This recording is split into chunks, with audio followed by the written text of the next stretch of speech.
Welcome back to the world-renowned summer series right here out of Stoneham, Massachusetts. Mm-hmm. I'm Nicole. I'm Laura. And today we're talking about feet. Yeah. Why are we talking about feet? Because it's flip-flop season. It is flip-flop season. Some people have no business wearing flip-flops. No. Some people's feet should always be wrapped up. Yes. Yeah. Yes. So we're going to talk about some common foot ailments. Mm-hmm. And especially in the summer. Yes, yes. And we're going to talk about how to maybe avoid them. One of them I have intimate knowledge with. Yes. Intimate. I actually do. I just don't really want to say this, but I have had one of these problems. Oh. Yeah. Ingrown toenail? Yeah. All right. Well, let's discuss that, Laura. All right. Bring it on. So I'm talking about ingrown toenails. I got this information from mayoclinic.org. Oh, lovely. Mm-hmm. It's a condition in which the corner or side of a toenail grows into the soft flesh, resulting in pain, swelling, and sometimes infection. Ouch. It usually affects the big toe. Causes are wearing shoes that crowd the toenails, like if your toes are hitting the edge of your shoe. Maybe like they're too small? Yeah. Cutting toenails too short or not straight across. And I like them very short. I do too. I don't like any white in my toenails. No. They're like shorter. I'm like, yes. Like when people do a French on their toenails, it grosses me out. Too long. It makes them look like they're too long. Too long. Also injuring a toenail, if you drop something on it or hit something with it. Having very curved toenails just naturally. Nail infections or certain medications can also lead to a ingrown toenail. Risk factors are being an adolescent, when feet tend to perspire more, which softens the nail and the skin, so it helps the nail go into the skin. Having nail care habits that encourage the nail to grow into the skin, like again, cutting them way too short or rounding them. Like people don't want them straight across; they want them rounded. They should be straight across. Yeah. I'm sorry. And then when you do that, it will start growing to the side. Having reduced ability to care for your nails, like if you can't cut your toenails every week. You're elderly, you can't bend over, you can't do it yourself. Like those people tend to get ingrown toenails. Wearing constrictive shoes, like I said earlier, participating in like things that put your toes at risk of injury, like running, like you're a runner, soccer. Like yeah, if you're kicking a ball with your toes, it's going to hit the nail. Having conditions that cause poor blood flow, like diabetes, also help ingrown toenails grow. Complications of an ingrown toenail are pain, redness, and swelling, and possibly infection, especially if you're diabetic. To prevent ingrown toenails, you need to trim your toenails straight across, like every week.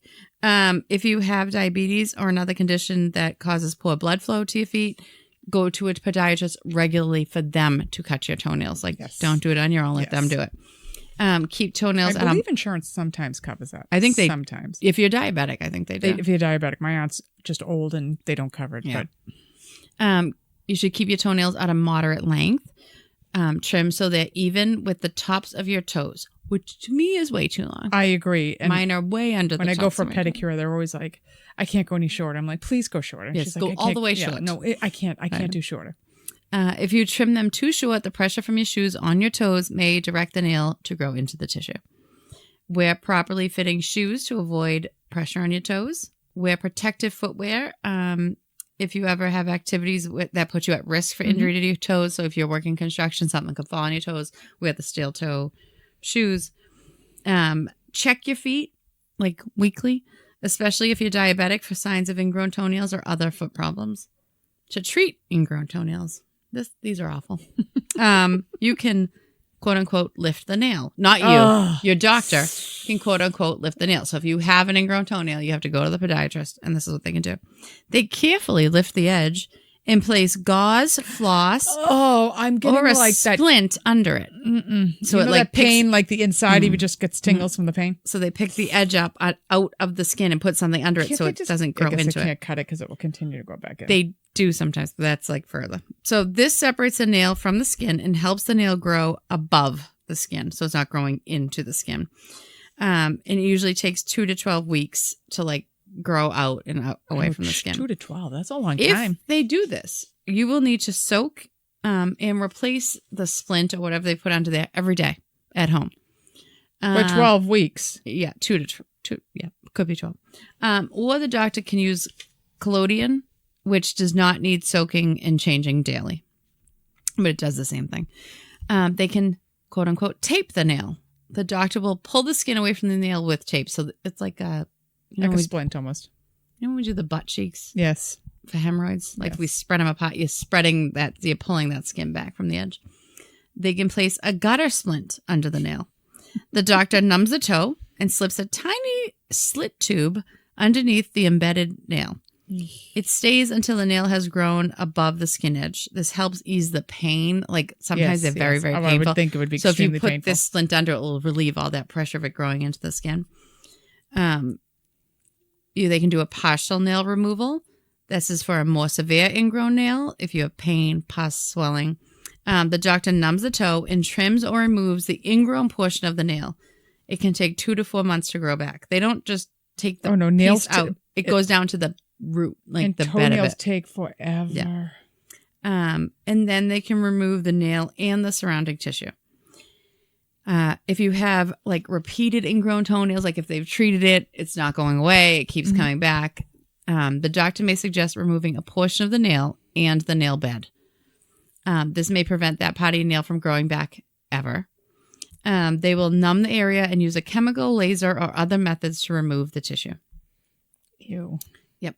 Yep. Any treatment for your ingrown toenail, you usually have to elevate your feet after any of these procedures. Use pain relievers, avoid water until told, and avoid activity that can hurt the toe until you have been cleared by your podiatrist. It hurts. I had one as a teenager. I don't know why, but I had one. Probably got them too short. They kept going, like I had to keep going back, and they finally cut it down to the root of the toenail and like removed the whole nail side of it. Not the whole nail, but like that side of the nail. Ouch. And then it got a raging infection. And it was on crutches from an ingrown toenail on Hampton Beach. That's horrifying. On crutches. It was That's awful. horrifying. It was awful. Yeah. That's horrifying. It hurts. They really hurt. Yeah, I would think. That sounds like it hurts. But if you have diabetes or something like that, it's like very serious. You could lose your foot. Yeah. With diabetes. Diabetes is nasty. We've covered that, but I almost feel like we need to cover it again because it's so bad. Well, you had ingrown toenails. I had plantar fasciitis. Yeah. I had a bad bout of it. You did. I have so much PTSD from plantar fasciitis that now I won't wear any shoes that are remotely attractive because I'm afraid my feet are going to hurt. Yeah, you literally think about it all the time. Yes, I do. So I got my information from Cleveland Clinic. Plantar fasciitis, Laura, is an inflammation of the plantar fascia. It's the most common cause of heel pain. The fascia runs from the heel to the ball of your foot.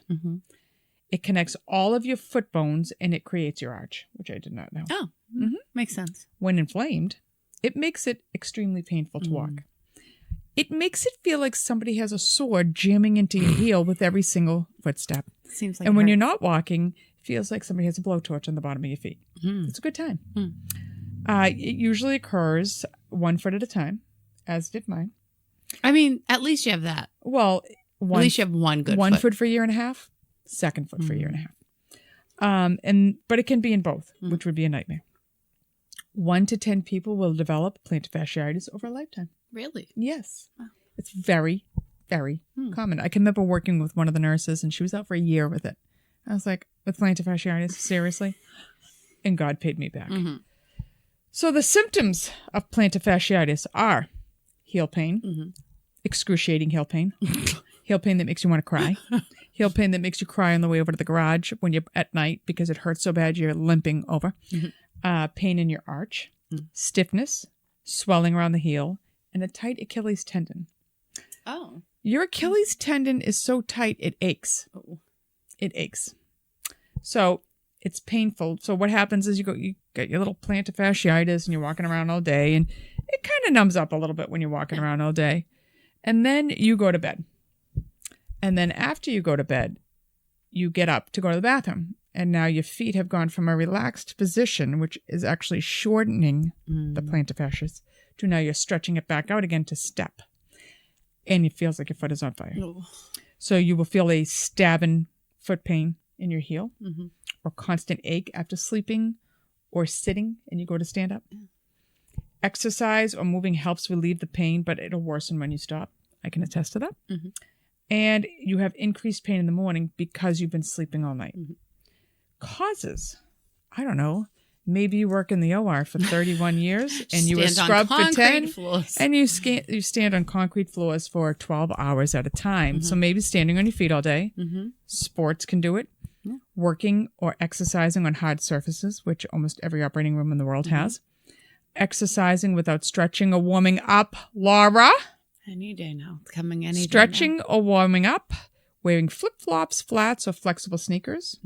I did buy a pair of Skechers for the OR, and that kicked it off insanely because it kept dropping my heel. Excuse me. And I lived in flip-flops. Walking or standing barefoot. To walk barefoot when you have plantar fasciitis is detrimental. If you have flat feet or you are obese, these are all contributing factors. You can treat it with aspirin, Motrin, or Advil.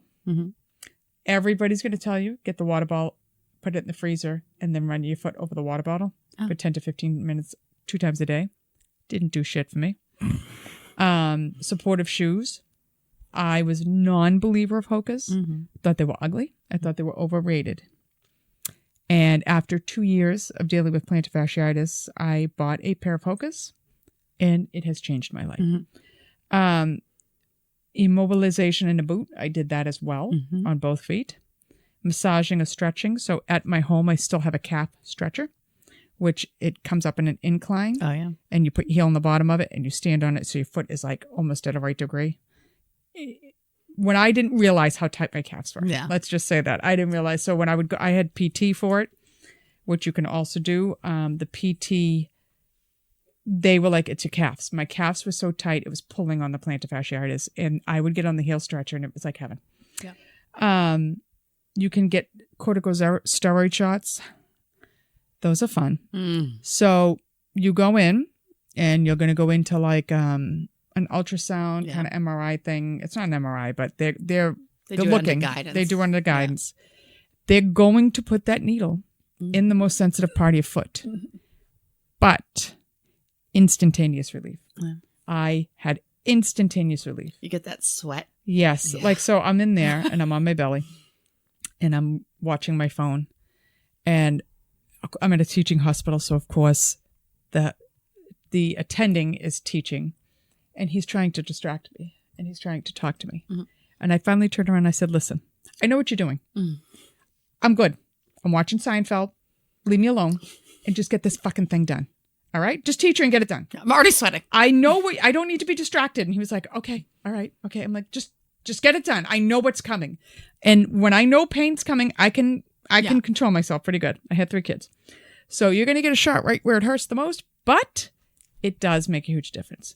They can do PRP, which is they spin the platelets out, and the plasma, and they put it back in like you would do on a facial, a vampire facial. They can do that. They do dry needling. I did the dry needling. That is another game changer until they hit a nerve, and then it hurts like a mofo. But it makes a huge difference. And dry needling is like acupuncture, for lack of a better word. They put the needles in your legs, and it helps increase the blood flow to that area. It does make a huge difference. Surgery is, they can do surgery. Every PT I went to, everybody did not recommend it. No. They begged me not to do it. Fascia is there for a reason. Yes. So when you remove it. Well, one of them, they make little slices in it. I know, but still. Weakening your fascia. Yes, like, every single person was like, reason, you know? please do not do it. Yeah. Please do not do it. It can last weeks to months. It can go away and come back, and it can start in the other foot, which is exactly what happened to me. I got it in my right foot. I had it for about a year. Then I got like arch pain, and then it went away. And then the exact same thing happened in the other foot for about a year. It was crazy. So prevention. Laura? Stretch before and after exercise. It's prevention of it. You know, I don't like to do that. Stretch before and after exercise. I'm just going to say that again. Give your feet a chance to rest and recover. So my PT recommended to have 2 pairs of sneakers because your sneakers, I did not realize, need 24 hours to recover. I did not do that because my sneakers were expensive enough. But I do like a good Epsom salt foot bath. I'm not going to lie. It makes me, it's like heaven, putting your feet in some Epsom salt. Wear supportive shoes. So my mother's 86, and every year for the past 30 years has complained about how much her legs hurt and her feet hurt and her ankles hurt and everything hurts. And my mother wears the flattest flip-flops in the world and complains constantly and doesn't realize it's her shoes and refuses to believe it's her shoes. No matter how many times I've told her it's her shoes, Nope, it's not my shoes. These are comfortable. She had come with us. The kids were real little. We went to Disney. And I said, I highly suggest you get comfortable sneakers. Nope. She wore flip-flops. Oh, good. She couldn't walk by the end of the night. No. Told you to wear sneakers, Mom. I told you. But, what do I know, Laura? People are funny about, they're like, oh, those sneakers are $150. I'm like, you wear them every day. Like, you pay for those? And you're paying for the support. But it's like, you wear them for months every day. Yep. $150 is literally not even $1 a day. You should only actually get 250 to 500 miles on your shoes. I do change my walking sneakers and my work sneakers. I was changing them every 3 months with the plantar fasciitis and the Hokas are not cheap, but again, they make the difference. The amount of times you wear them, it's nothing. And we go to Europe and I'm like, I really want to wear cute little sneakers, but I'm wearing my Hokas because it's the only way I'm going to get through the day. Yeah. So it's worth every dime you spend on your shoes. I mean, I think the most important thing to avoid plantar fasciitis is your shoes. Mm-hmm. Because if you don't, you will be in one world of hurt. And then it's so long to get it. It takes forever to get rid of it. And now, like I said, I've had PTSD. I'm in shoes I probably shouldn't be wearing today, but I knew we were going to be sitting. Mm-hmm. And I'm like, oh my God, are my feet going to hurt? Like I wore sandals yesterday, but they're like expensive sandals. Yeah. Because I can't wear sneakers all the time. It's too hot. Yes. But and we'll go over why that's bad in a minute. I know. Mm-hmm. All right. So let's move on to you because I have finished with plantar fasciitis. Wear your supportive shoes and get a job where you get to sit. That's all I'm going to say about that.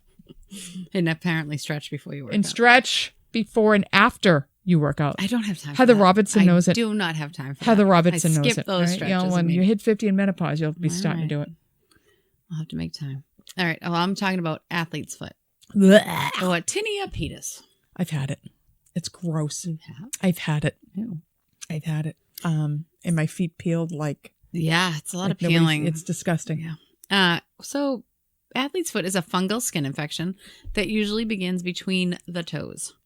It is closely related to ringworm and jock itch. It's the same fungus. I always thought ringworm was real worms. No, I did too when I was younger. It's the same fungus. Ringworm, jock itch, athlete's foot. Jock itch. It's disgusting. Signs and symptoms. It can affect one or both feet. You have scaly, paling, or cracked skin between your toes. Usually that's where it starts. Mm-hmm. Itchiness, especially right after taking off your shoes and socks. So you take everything off and all of a sudden your feet are wicked itchy.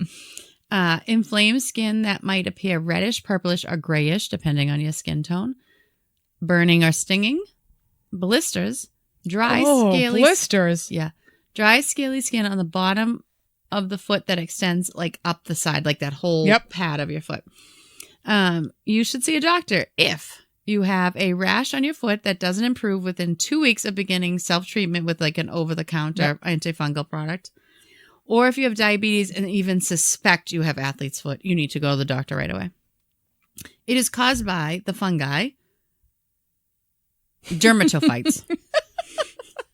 Your face. What? Yeah. Damp socks and shoes and warm, humid conditions help it grow. Oh. So nice summer, sweaty feet in the socks and the sneakers. It is contagious and can spread through contact with an infected person or from contact with the contaminated surfaces such as towels, floors, shoes. It can also spread to other body parts, especially if you scratch or pick, like if you're scratching your foot and then you scratch your junk, you're going to get jock itch. Gross. Yeah, that's how this Gross. is all combined. You scratch your foot and then, my ear's itchy. You're going to get the fungus. My ears. I have jock itch on my ears. You might. You're going to get the fungus in your ears. Anyway, you are at an increased risk of getting athlete's foot if you frequently wear enclosed footwear, especially in the summer. If you sweat heavily, if you're a sweater. I'm not a sweater. I'm not either. I glisten. Yeah, I'll say that. Like, every once in a while I glisten. If you share mats, rugs, bed linens, clothes, or shoes with someone that has a fungal infection. Gross. So like your bath mat, like if your kid has athlete's foot and you're stepping on you it. Get out of your shower and step on the bath mat, you're getting athlete's foot. Getting athlete's foot. It's very contagious. If you walk barefoot in public areas where infections can spread, like, water parks. I don't like to walk barefoot anywhere. I like to walk barefoot at home. Not even at home. No, I do. I like to be barefoot. I do not like to be barefoot. I actually love to be barefoot. I hate it. But like locker rooms, saunas, swimming pools, communal baths, showers. Yeah. It's the summer. You're going to water country. Fungus galore. Water Fungus country galore. should Put on your shoes. Should be called infection country. The thought of walking up those ladders. Oh, just the thought of being in that public toilet. And then your face is in the water. Yes, that their there's like a asses are in. Band-Aid and hair I floating can't. next to you. It's I can't. disgusting. It can sometimes lead to a bacterial infection. Like if you have a bad enough infection, you can get a bacterial infection as well, which is even worse. To prevent athlete's foot, let your feet air out. When you can, wear sandals. Like yesterday, That's my what I mom was like, in yesterday. I was like, my feet are filthy because we went to this fair and it was outside and it was like on grass and I knew that, but I wore spent sandals. way too much money. Yeah, I spent way too much money. But I was like, it's hot out. Yes. Like I want my air out in the air, Yeah. my feet out in the air. So I wore sandals and my feet were like black by the Yeah. time I got home. I was like, I gotta wash my feet. And my mother's like, why would you wear sandals if you knew it was gonna be dry? I'm like, 'Cause because it was it's hot. 95 degrees out. I'm Oh. wearing sandals. Air them out. Wash your feet daily. I don't know why we have to say that to people. With warm soapy water. And rinse and dry them thoroughly, especially between your toes. Rinse and dry. Warm, wet areas are going to grow fungus. My brother was in the Marines, and one of the number one things they teach them is how to take care of their feet Mhm. so they don't get that shit. Mhm. And he's like, and even today, my other brother will sit there and I watch him and he'll pick his toes constantly. He's always checking his toes to see he's got it. I'm like, If there's what is any going on? He's like, scaliness. oh, it's just impressive. He's always at his feet. That's because you get like trench foot. Well, they would get like jungle rot, you know, like you got to, And then you're going to put that on your junk. oh, god damn. Apply a medicated foot powder like Tenastin if you're prone to athlete's foot or if you're like your feet are swampy Yeah. or whatever. Just put it on. It will help prevent it. Change socks regularly. Try to use moisture wicking socks. It literally said change socks at least daily. And I'm like, why Would you wear the same socks Again, over and over? do I have to say, why would that have to be said to people? But change your socks every Daily, day. especially if you're sweaty and swampy. And if you're like out in the morning for a run and your feet are swampy, But come if home you- and wash if your you feet dry hike and or you're put 'em on. hiking miles, you should always have an extra pair of Pair of socks with yes, you, and you should be changing them out. You shouldn't wear the wet Right. socks. Rotate your shoes. Give them time to totally dry. It needs a day to totally dry. So if you were out for a morning run Yes. on a 90-degree day, your shoes are going to be wet. I don't care if they smell or not. They're still going to be wet. You need to let them dry. The next day, wear a different pair of shoes. Correct. And go back so they're completely dry. Protect your feet in public places and beware of risk factors for spreading it. If you have a weird rash on your feet, don't then be like, hey, here's the towel. You want to dry your face off? You want to rub my feet? Yeah, you want to get in bed with me? No, that shit's going to get everywhere. Do not, be conscious that Disgusting. it's contagious. Yeah. I don't think people think that's like just contagious. conjunctivitis. It's Yeah. contagious. So just beware and keep your feet dry. Ugh, feet. Well, let's say, Laura, you're out walking outside. Mhm. You're barefoot because you love to be barefoot. I was barefoot in my yard yesterday. You step on a nail. It's a rusty It's a old nightmare. nail. It's been there since 1811. Oh. We're going to go to the hospital. What are they going to check for? Tetanus? Tetanus. I did get a tetanus shot because my PCP couldn't figure out what to do with me because there's nothing wrong, but you have to go every year. Yeah. It's like, yeah, you don't need anything. Oh, let's give you a tetanus shot. I'm like, you're just making stuff up now. He's like, Yeah. I know, Yeah. but I have nothing else to do with you. I'm like, Yep. okay, so I'm good with my tetanus. Well, they do give you boosters if you haven't had one in 5 years. Mhm. Tetanus, also known as, do you know what it's also known as, Laura? Lockjaw. oh, lockjaw. I was like, are we looking for a scientific name? I got my information. Scientific. I was Have you like, met me? you're gonna No. make me say. I'm gonna go with the tetani, asshole a name they call it. fungi. Yeah, lockjaw. Lockjaw. I got my information from Mayo Clinic. Oh, I got all my information from Mayo Clinic. Okay, well, I got Cleveland Clinic because they compete. Oh. All right, so tetanus is a serious disease of the nervous system. Mhm. It is caused by a toxin-producing bacterium. Mhm. Severe complications can be life-threatening. Mm-hmm. There is no cure. You can only treat the symptoms of tetanus. Mhm. The incubation time for tetanus is 3 to 21 days. The most Oh. common type of tetanus is generalized tetanus. Let me tell you what, this sounds like a good time. This sounds like a good time. Tetanus makes me so nervous because it's called lockjaw. I don't Yeah. know. It Oh, makes wait. me so afraid. This is a good time. Okay. Actually, while I'm writing this, I'm thinking, you know what they should do in these microbiology classes and stuff? Every student should get a disease. And one person or You have to act like you have it. no, Oh. you have, yes. Like you have, say, a panel of 10 kids who have the doctors, and these people come in presenting with symptoms, and you have to figure out what they are. This would be a lot of fucking fun. Yeah. And I would want to have tetanus. School. All right. Because, oh, it's so much better. It's so much more than lockjaw. They start in the jaw, and it works its way down, progressively worsening over the 2 weeks. Oh. The symptoms include muscle rigidity in the jaw, tension of muscles around the lips, sometimes producing a persistent smile. So you know I'd walk in and be like, hey, hi, what do you think I am? No, you also have painful spasms and rigidity of your neck. Oh, no. It's going full body. It is generalized tetanus, Laura. I'm sorry. I've got to flip my page. Difficulty swallowing. Rigid abdominal muscles. Progression. I mean, my abdominal muscles are rigid. Well, already, excuse me. Heather Robertson again. Yeah. Progression of the disease is repeated painful spasms that last for several minutes. The neck and back arch. Legs stiffen and the arms get drawn up to the body. Oh, you're like this. Yeah. And you're in a U from like your head's on the ground, your heels are on the ground, the rest of you's in an arch. Oh. And your legs are stiff, your mouth is in a permanent smile, you're spasming everywhere. Yep, it's a good time. This is a good time. Gosh. Neck and consciousness. Oh no, you're awake for all of this. The rigidity in the neck and the abdominals can cause breathing difficulties. You think? Yep. That would be awful. Imagine being like that all the time. So not only that, but let's just say you're laying in bed and you just got over a spasm. You're like, all right, I'm good. This is good. Somebody drops a book. Boom! You're back into spasm again. Because they can be triggered by loud sounds, touch, drafts, wind blows. Drafts, or light. Yep. As it progresses, it can increase or decrease your blood pressure. You get a rapid heart rate, fever, and extreme sweating. So on top of all the rigidity and fake smile, you're sweating your ass off. Okay? The lesser known form is localized tetanus, which is just rigidity at the site or wound, but it can produce to generalized as well. Or you can have cephalic tetanus. So if you've had a head wound, oh my goodness, you're going to have weakness of muscles and face spasms of the jaw, and it can also progress to generalized tetanus. It's a good time. The risk of tetanus. You haven't had a tetanus shot in 10 years or more. Mm-hmm. You have a puncture wound or foreign object in the wound. Mm-hmm. Now, in another episode, we're going to talk about some animals. Mm-hmm. Tetanus will come into play. Oh. Really? Because they can leave some teeth behind. Ew. Mm-hmm. Oh, gosh. Animal bite or deep cut.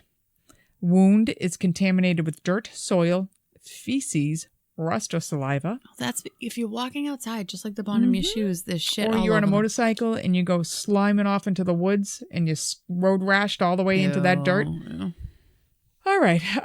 Or if you have any doubt about whether you have had a tetanus shot, mm-hmm. or your wound has been cleaned enough, you want to get into the emergency room. If it's over 5 years since your tetanus, they're going to give you a booster anyway. Because you don't want this. It's really not a good time. No, I really don't want this. I'm so glad that he had nothing else to do other than yes, they give you tetanus. The treatment is emergency room and then long-term care. First, they will clean the wound, mm-hmm. and they will make sure your airway is protected. You are going to be given antibiotics. They will try an antitoxin, but again, you're really treating the symptoms. Mm-hmm. Sedatives to slow down your central nervous system losing its shit. You're going to get vaccinated again because it does help. You could need a feeding tube.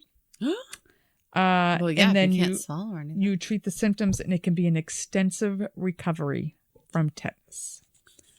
Bum, bum, bum. That's nuts. That is all I have on tetanus. Tetanus, but then you don't think. I knew lockjaw, but I literally thought you just walked in and you couldn't open your mouth. No, I didn't realize you were arched on the floor in a fucking spasm because the wind blew. That's terrible. It's awful. Yikes. So wear really good shoes. Keep your feet clean. Don't walk barefoot outside. Yeah, before you put your feet into the really expensive shoes you can buy. Make sure they're clean and dry. Make sure your toenails are cut straight across. No arches. And that is our foot episode for the summer, for your flip-flop season. Flip-flop season. Right, swamp-ass feet season. Yes, and really look at your feet, and you know if they don't belong in flip-flops. So I'm at the beach the other day. Side story. And I'm with my mother. We should do scissors and scrubs side stories. Side stories. I'm at the beach the other day, and I'm sitting there with my mother, and it was a very, very windy day, but it was, 85 and sunny, so I'm there. So you were out. I still have sand in my ears, I swear. I was Well, like, you got a lovely dermabrasion. yeah, I was literally walking. I'm like, oh, I'm getting a free dermabrasion. So I'm walking to the bottom. Only you. Free dermabrasion. I literally was like, there's no way she's going to the beach. I today. was Oh, at the no, beach. she did. Yep. I even ate dinner at the beach. So anyway, But it died down by then. Well, Not so much. Okay. So Sam was also at the beach that day because it was one of his friend's birthdays or something. So he was at the same beach. So he walked over to me and my mother. And he's like, I have an issue. And he walks over with his girlfriend. And I'm like, what is the issue? What is the issue? And he's like, the bottom of my foot is blue. Blue. Blue. And I'm like, what do you mean? He's like, well, and he lifts it up. I actually have to talk to him because I don't know what it looks like now. There was like several areas of just blue, purple. And I'm like, do you have a puncture? Like, did you step on something? He's like, not that I know. I'm like, does it hurt? If I touch it, does it hurt? No. I'm like, let's go to the wash, down to the ocean. We'll wash it off. Like, make sure, like. Had he been in the water? Nope. So then his girlfriend did say, like, because I was like, did you step on anything? Was anything colored? Like, did you step on a new towel? Like, anything? He's like, no. And then she's like, we were eating cherries. Did you step on cherries? And he's like, I don't think so. We went to the water. It was still blue. I have to check. And now this just made me think I have to check his feet. You should always check your feet. Oh my God. It's like weird blue splotches. Yeah, that's bizarre. Yeah. I was like, I don't know what's wrong with this. So then, of course, my mother's. It's tetanus. They got up there first because I then washed all the sand, the 18 piles of sand off of me.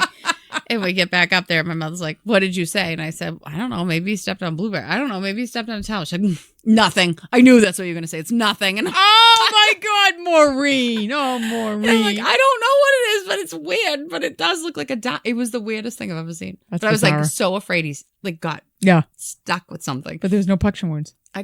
In the middle of his foot, it looked funny, What but if he got bit by something? That's what I was like. Maybe there might be something there. I'm gonna have to. Remember when you got bit by the jellyfish? That was no joke. That was no joke. That really hurt. I know it did.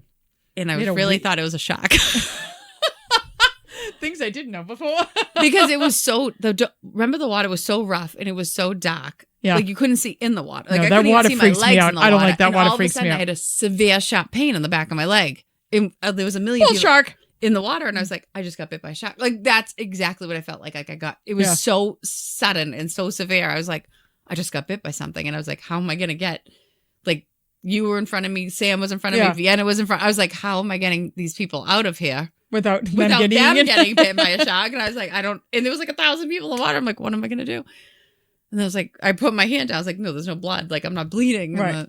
And then it got that weird, Spikes started coming out, remember? Right. When And it literally looked like the shape of whatever bit you. Yeah. It was weird. And then a week later, like the barb started coming out of my skin. Oh, it was so gross. It was so weird. It was so itchy. That was the itchiest thing I've ever had. When in my I was life. in Roatan, I was snorkeling, doik, and there's a ton of coral, and I accidentally brushed against fire coral. You can get a wicked infection. I know that. So I brushed against this fire coral, and my leg was on fire. Yeah. Yep, it was on fire. And then I came out, and somebody's like, put baby shampoo on it. And a lot of divers carry baby shampoo to defog their thing. So Brian gave me his baby shampoo. World of difference, but that shit hurt. Yeah. A lot. Yeah. Sea life disturbs me. No joke. They give you some weird shit. So I'm washing Sam's foot, and then he's like leaning on me, and I'm looking at the bottom of the sky. It goes by. He goes, bit by a land shark. I'm like, yes, bit by a land shark. Candygram. Yep. Candygram. Land shark. I'm like, no. I have actually, he could have some terrible infection. I have no idea. I usually hate most of human society. Yeah. But sometimes you get on Instagram and stuff, they're funny. Yeah. Some people put up some funny shit. Okay, so that is our summer flip-flop series. Yeah. Weird. We're going to get into some weird animals next week. Ooh. And it's going to be fun. It's going to be a good time. I hate animals. I know. Okay. I know. All right. Bye-bye. Like, subscribe, rate, and review the Scissors and Scrubs podcast on whatever podcast app you listen to us on. Follow us on Twitter, Facebook, and Instagram at Scissors and Scrubs. And email us any of your stories or thoughts to scissorsandscrubs@gmail.com.